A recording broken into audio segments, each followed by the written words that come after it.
Hello, my sweet friends. Your host Shurma here. A very warm welcome to my art channel.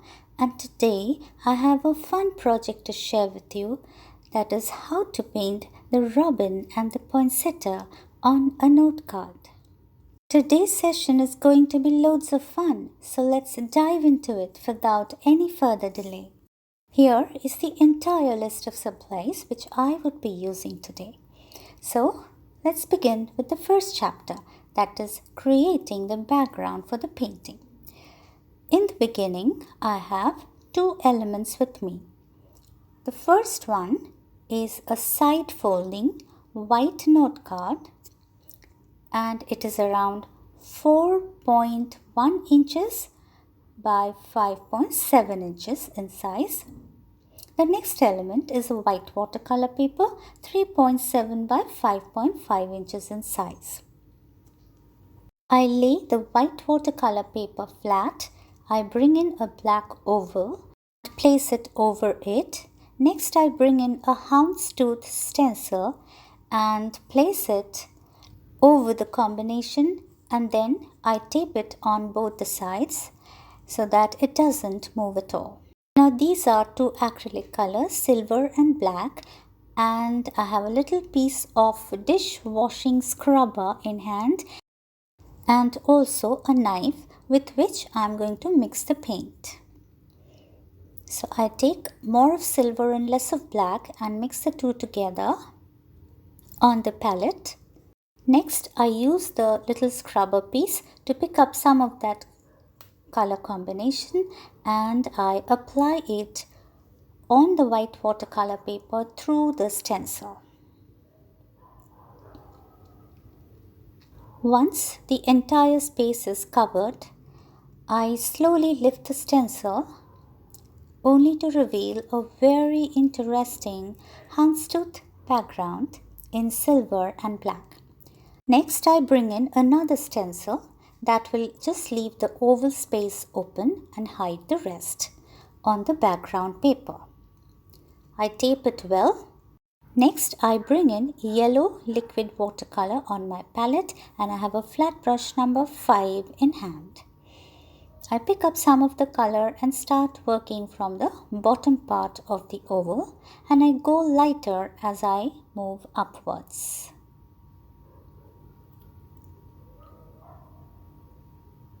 Once done, I slowly remove the stencil and leave it to dry.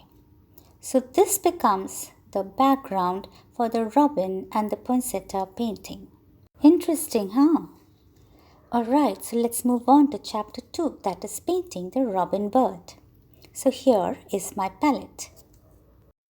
White, acrylic, yellow ochre, brown and black, and 3 kinds of brushes, that is 2 liners and 1 flat number 5. Next, I go ahead and pick up my thinnest liner, that is 0.00. It is a very fine line brush and it is used for doing extreme details in the painting. So here I have white on the brush and I'm just trying to sketch the bird.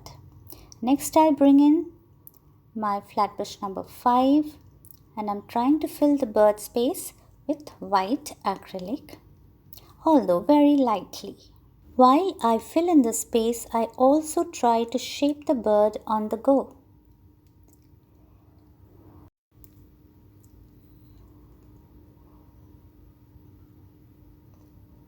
Once happy with the white, I bring in some black mixed with white, and thereafter I'll be bringing in ochre and a bit of crimson as well, and you will see that in a bit. Now here I'm using the combination of black and white, which has turned it into a grey, and I'm trying to work around the body of the bird. This is a little plate of retarder solution which keeps the acrylic color running. Next, I bring in my liner brush to do some feather strokes with the same grey-black color I also bring in yellow ochre and a bit of crimson as well. And I try to bring the robin alive by doing all kinds of shades around its face and neck. Did you know the robin is a migratory bird, and it is the quintessential early bird, and the American robins are common sights on lawns across North America, where you might find them tugging earthworm out of the ground. They are very territorial, and they are best known for their warm orange breast, and that is what I'm trying to achieve right now. They have a cheery song, and they always appear early at the end of winter. Here I'm trying to work on the tail with the liner brush, and I go back and forth between black and white combination and a bit of ochre and crimson lake. It takes a little while to get the shades right, but it comes with practice.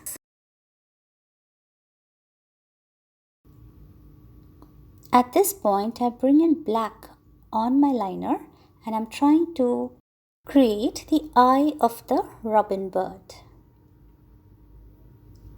Next comes the beak with black and white.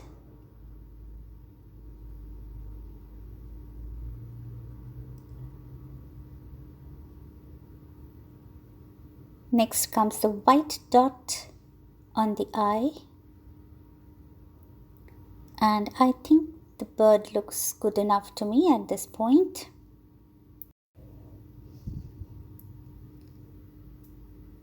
I'm trying to make the tail feathers more prominent, and I go back around the beak with a bit of crimson.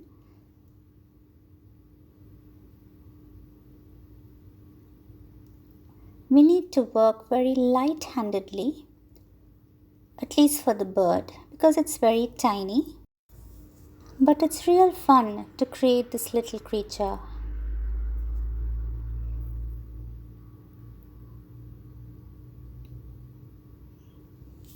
What do you say? Is it looking good? Do let me know in the comments below. I would be very happy to hear from you.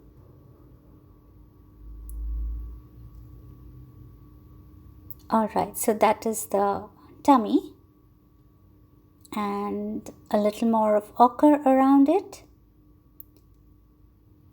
and I'm done.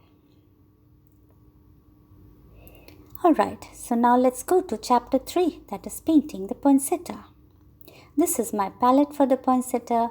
I have crimson red, white acrylic, silver and yellow acrylic.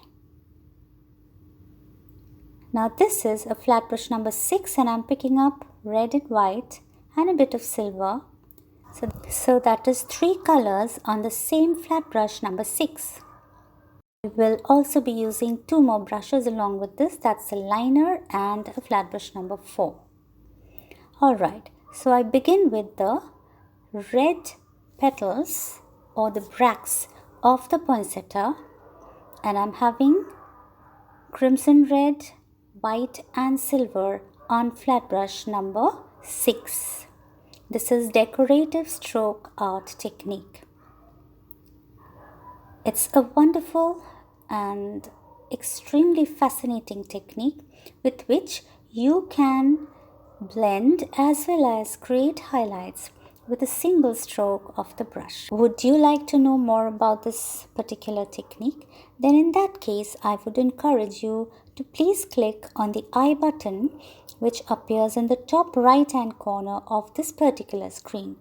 It will lead you to tutorials in which I have shared the basics of this technique. Here I am trying to create the petals or the bracts of the red poinsettia.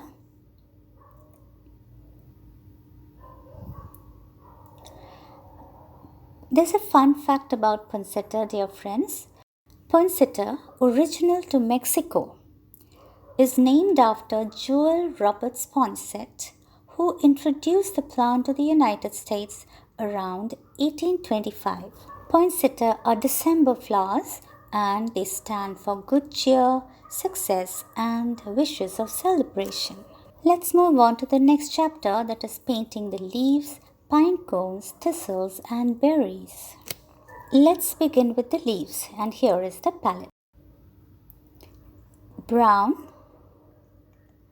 bamboo green, sap green, white, and crimson acrylic colors. I have a flat brush number 5 in hand,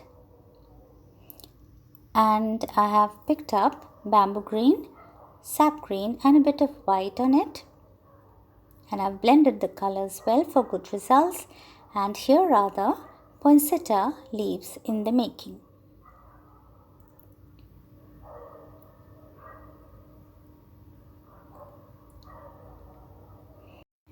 This particular project is a part of the winter series playlist which I've already created. In case you're curious about the winter series patterns of my previous tutorials, then I would be happy to drop the link in the description box below.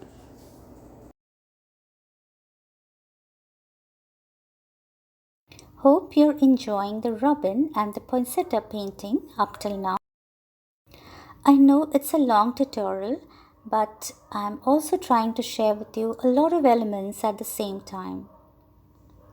So hope you will watch till the end and it'll be worth it. I promise. Alright, so next I bring in my flat brush number 4 and I'm trying to create some pine cones with the help of brown acrylic and white. Pine cones are essentially seed-bearing organs, and they are woody and have bracts arranged around a central axis, and they are everywhere during winter. We can find them on trees, on the ground, reeds and baskets. Here I have created 2 pine cones, one on the right hand side and the other on the left. Next I go ahead and pick up my liner brush and I have sap green on it, and I'm trying to create some thistles. Thistles are wild plants with sharp points on the leaves.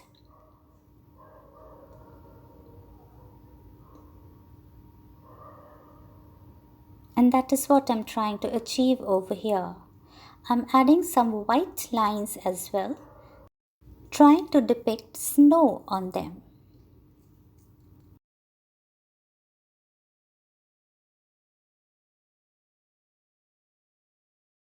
At this point, I bring in my liner brush with sap green on it and I try to do the veins on the leaves.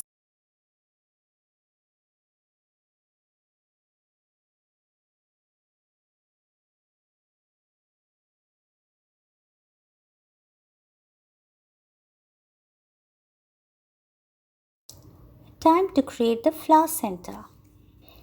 I've brought in my liner brush with yellow on it. Next I bring in brown and then acrylic white. There you go, you see them? They are simply dots, and that is how I create the center of the poinsettia. Let's create some berries now. I have crimson red on my liner brush.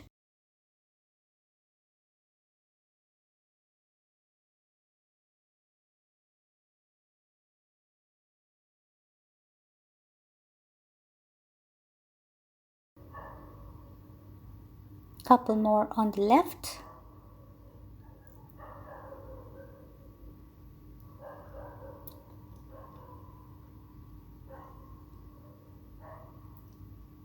Next I bring in the liner brush with acrylic white and create the light points on the berries. And that completes the panel.